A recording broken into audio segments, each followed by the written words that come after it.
Hello, Dr. Charlie Cartwright here with another edition of Dashcam Wisdom. This is actually part 3 in a series that I'm doing on overcoming challenges and adversity. And so today I want to talk about something that's really commonly happens when people face challenges and adversity, and that is to turn back or quit.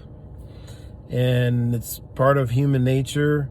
Unfortunately, it's fairly common, and I've read this quote before, that one of the biggest reasons why people fail in any endeavor, it could be a nutritional goal, could be a professional goal, could be a goal with a relationship, but when they're overtaken by temporary defeat, they quit. And so those words are really important there. When you're overtaken by temporary defeat, that you have to understand that's temporary unless you choose to quit.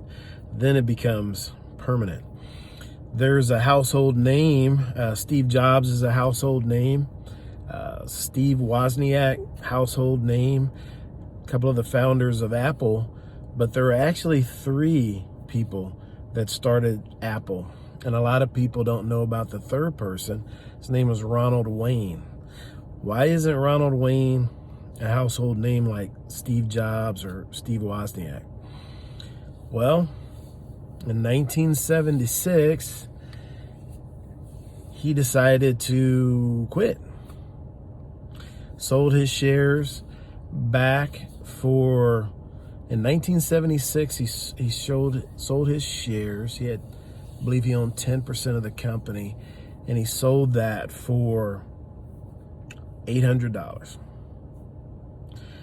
So back in 2018, it was estimated that the value of his shares were somewhere in the neighborhood of $10 billion. So arguably, that makes him one of the worst businessmen in the history of the world. That's one of the worst business decisions in the history of the world. I mean, in 1976, $800 was good money, but it's nowhere near $10 billion in 2018. So he quit. And so many times that when we're struggling, that's the temptation in the back of our mind, and we get discouraged. And that discouragement leads to lack of effort, less effort, and in the back of our mind, well, I don't know if I should be doing this. I think I might just quit. And quitting is always a mistake. So we have a goal in mind, and as long as that goal is solid and it's good and it's reasonable and it's legitimate, then our means to achieving that goal may change, but our overarching goal shouldn't. And the worst thing we can do is give up and quit. And it's sometimes that's easier said than done. However, the payoff is huge. I mean, just think about what would happen if in Ronald Wayne's life, and I'm sure he's had a decent life, no doubt, and because every day that we're living is a good day. However, it'd be nice to have that 10 billion, wouldn't it?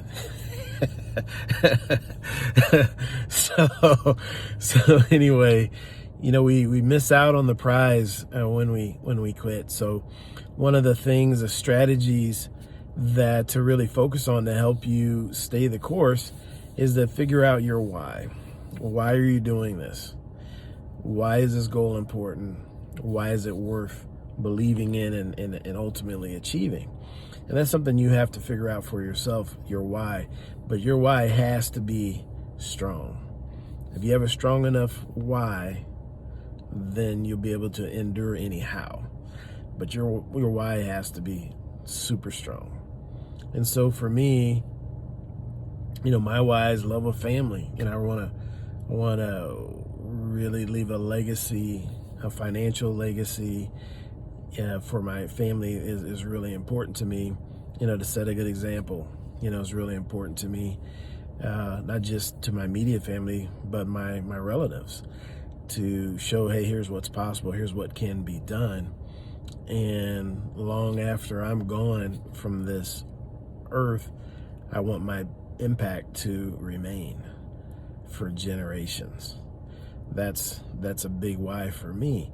And also tied into that is I really feel a debt of responsibility to my ancestors that brought to this country against their will, and there was no hope of some great life at that time.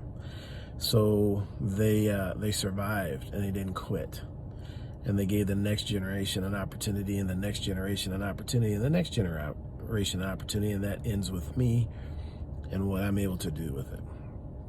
So I hope this was helpful today. Appreciate your time and attention, and enjoy the rest of your day. Thank you.